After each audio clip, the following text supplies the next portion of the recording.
One of the most controversial topics when it comes to parenting is what you allow your kids to do and what you do not allow your kids to do.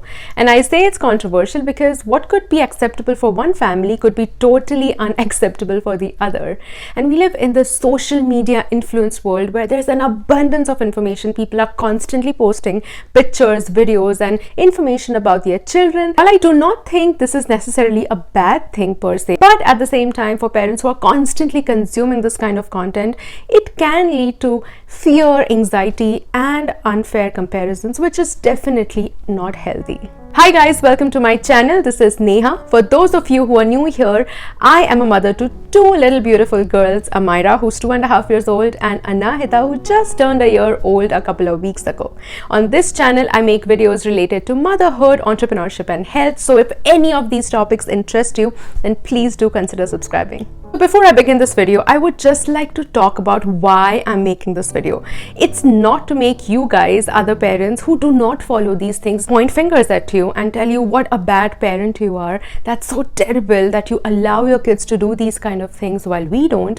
No, that's not the point. There's no judgment here whatsoever because of course every family situation is different, every child is different. So we do what works for us and you do you. My sole purpose of making this video is to share what worked for us as a family. We had those crazy chaotic days. Not to say that we don't, we still do at times, but now it's much more manageable and controlled. And hence I thought if you are facing something similar, then probably this video would help you out. So you can take whatever works for you, leave out the rest of it. But in any case, I hope you enjoy it. And now let's get into the video. The first thing that we do not let our children do is have screen time while they're having their meals. And I must admit that we were not always so strict and particular about this. We've been slacking off a lot in the past. Exactly a year ago, when my older daughter Amira was about 15-16 months old, it was crazy over here. First of all, we were in this new pandemic world. People didn't know how to handle that kind of lifestyle. There was lockdown. We couldn't go out anywhere. She was entering this toddler stage where she started walking, she started learning language, she started talking a lot more. Plus, I was 7 months pregnant as well. And at the same time, she also started getting fussier about her food. My husband also started a new job at that time and I had no help here. So out of desperation, we started showing her some TV during her meal times. It started off with showing TV during dinner time and she would eat her food. And then eventually, one thing led to the other, it became a habit. She started demanding TV even during lunch, even during breakfast. And a lot of times we would not let her do it. We had outbursts. And I thought, okay, once the baby is here, maybe I'll be able to control everything better. And we kept on giving her TV. I know this was not right on our part, but sometimes parents do things out of desperation, and that's what we did. The whole point of giving her television was to make her eat food. Initially she did that, but eventually she started not eating her food. She would be glued onto the television and there would be food in front of her. She would stuff her mouth, not eat, and just like watch TV. We had to sit next to her sometimes for half an hour, 45 minutes, just to make sure she eats. So the whole purpose of giving her TV while eating was defeated. That's when my husband and I decided that, you know what, this is too much. A few months later, when I gave birth and Amira was about 19 months old, she started daycare. Fortunately, things had opened up at that time. You are supposed to have food with all the other children. You're supposed to eat what's served to you without any screens in front of you. And that was hard for her initially because she was not used to being social. Few weeks later, we saw a huge change in her. She started enjoying her food without having the need to sit in front of the TV. And I feel like children at this age are so impressionable. They need to go out and socialize, and COVID has really messed all that up, but things are changing now, thankfully. So now we're teaching her that when you're eating, you're supposed to focus on the food. You're supposed to appreciate and respect the food that is served to you. Since the weather is good, we always sit in the backyard, in the patio, and have all our meals. The younger one, Anahita, she's still too young, so we've never shown her TV yet, and we don't plan to. And even if we do in the future, it would definitely not be during meal times. Second thing that we do not let our children do is let them eat something forcefully, even when they don't want to eat, even when they're not interested in eating that particular food. Both my girls started solid foods around 6 months of age. Feed the baby whatever you have, and eventually the baby starts accepting and eating and enjoying that food because they don't know what's good, what's bad. They don't have any choices of their own.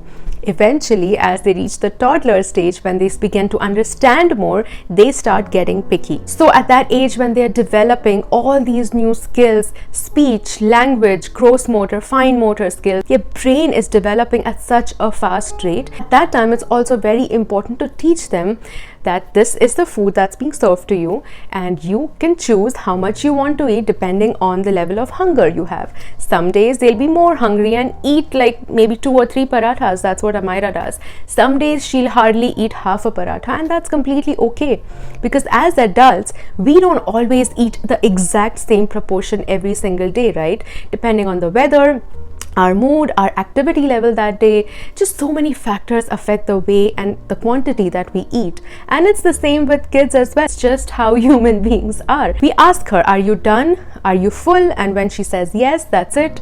We pack up, we wrap up, and it's the end of meal time. And we're doing the same with my younger one, Anahita. She loves her food. Luckily, so far, I've never had issues of feeding her. She enjoys her solid food. So she'll eat whatever we serve her, which might change as she grows, and I'm okay with that. I'm ready for it, but the rules stay the same. Whatever's cooked at home, that's what they get to eat, and if they don't want it, they can eat a little bit. If they don't like it at all, then they're free to eat a banana or any other fruit or have yogurt or milk and call it a day. Third thing that we do not let our children do is make them sleep forcefully. What I mean by this is, yes, we definitely do have a routine, because routines are lifesavers even for adults. It's the same with kids. In fact, kids thrive really well if they know what to expect and if they know what's expected of them. They follow instructions better when they know what to expect.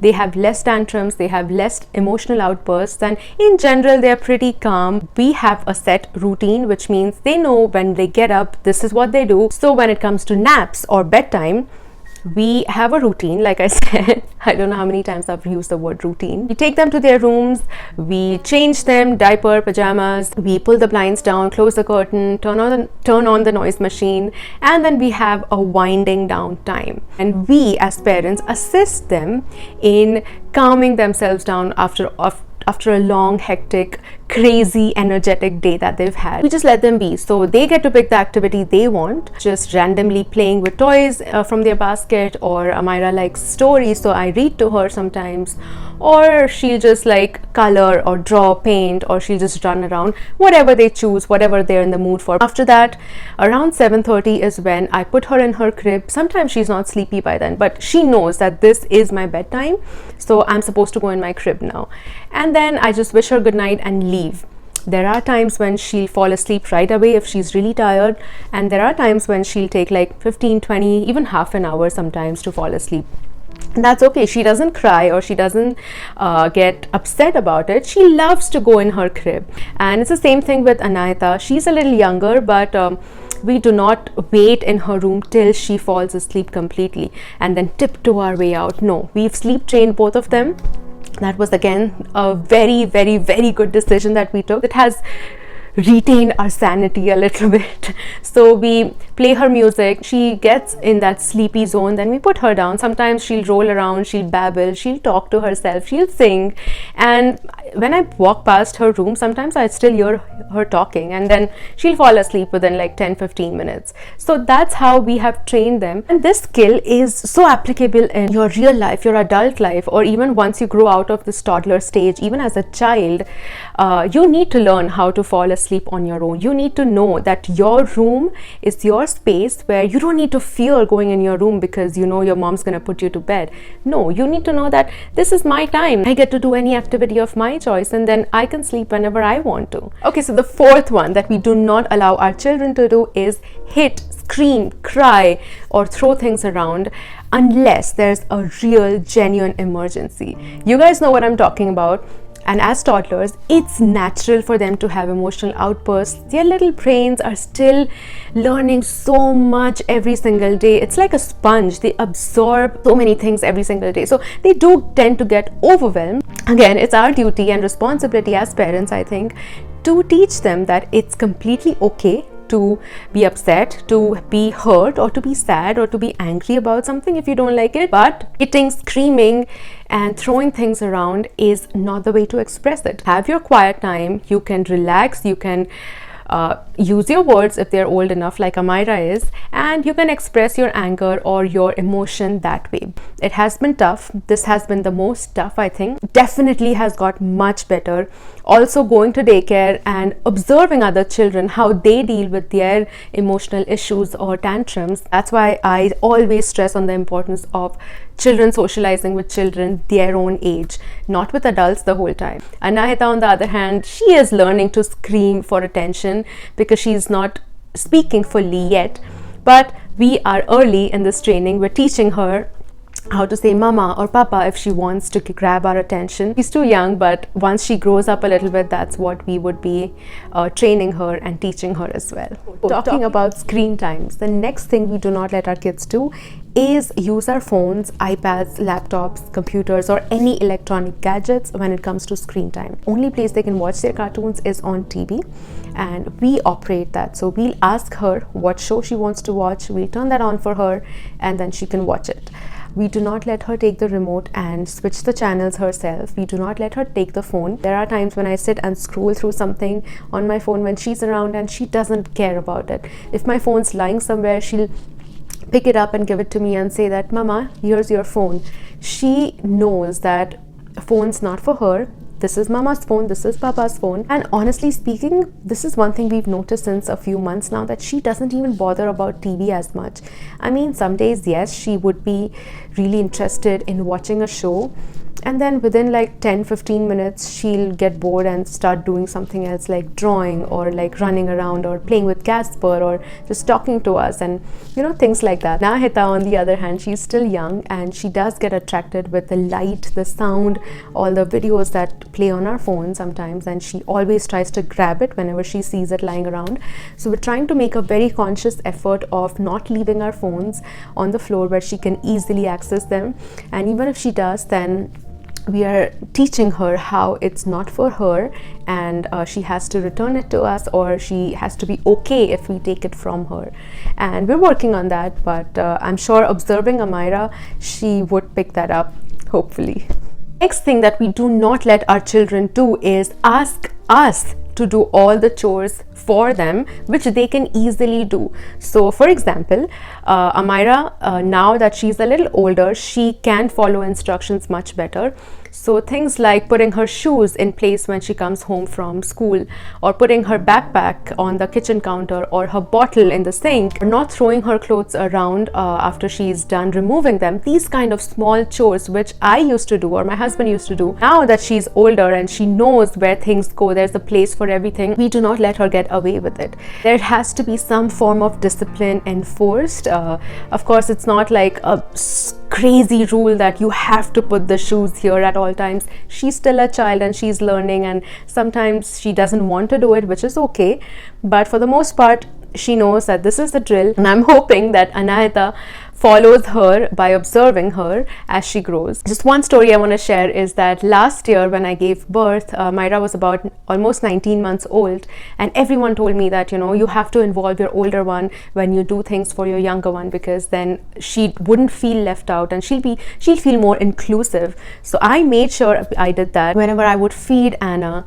or change her diaper or change her clothes, I would involve Amira and start teaching her these kind of activities, and I would make that into an activity and make her do those chores, and kids love that. She would love to do that. So for example, I would change her diaper and tell Amira, can you please throw this in the garbage? She would come running and she would throw that in the garbage, or she would get me a fresh diaper. Sometimes I would tell her, can you give this phone to Papa? And she would love to take it and run and give it to Papa, and vice versa. My husband would tell her to give something to me and she would do that. So that's what I mean, like you start training them when they start understanding language a little better. So as they grow, all this becomes a part of their routine, their existence. It doesn't become like work to them. It's just something that they know we expect them to do. The final thing I want to talk about that we do not let our children do is baby talk and use nicknames for things. Again, I have been guilty of this. We used to call mum for water. So ever since she was about 14-15 months old and she started talking, she would say mum, which means she wanted water. And it was a few months later when she started going to daycare, that's when it struck me, like, if she wants water, what is she going to tell her teacher? Like mum? They would never understand. I read more about these things and I realized that we should not use such nicknames. This is water, so it has to be water. It's not mum, it's not anything else, it's water. This skill is so important because when they go out in the real world, when they go to a real school, meet with so many people from different cultures, backgrounds, they won't have their parents around them. No one's going to understand when they say mum. They need to know water is water, and it's much easier for kids to understand and learn the real word. So now with Anna, every time I show her things, I point out to different things, I always use the correct word for it. We need to treat these little humans as individuals and actually talk to them the way we would talk to an adult. Of course, I would use like a cute tone, a little softer tone, a little playful tone when I talk to them, and not talk very seriously. But when it comes to pronunciations, I would use the correct word for each object. And the same goes for baby talk. So there's no, apart from the first few months after they were born, when they were like little newborns, that's when you do tend to use that baby language. But once they start observing you, like around 6 months onwards, we stopped using baby language. We just talk to Anna the way we talk to Amira. There is no difference. There is no mushy language, and I think that's very important for a child's speech and language development. So that's about it. These are the things we do not let our children do, and these have genuinely helped us a lot. And moving on, I'm sure there'll be a lot more, but I hope you guys enjoyed this video, and if you did, please give me a thumbs up and let me know in the comments, are there some things that you do not allow your children to do? I would love to know. Next week I'll be making a video about the things we let our children do, which is kind of a continuation of this video, so please stay tuned for that one. Thank you so much for watching, and I'll see you next week. Bye.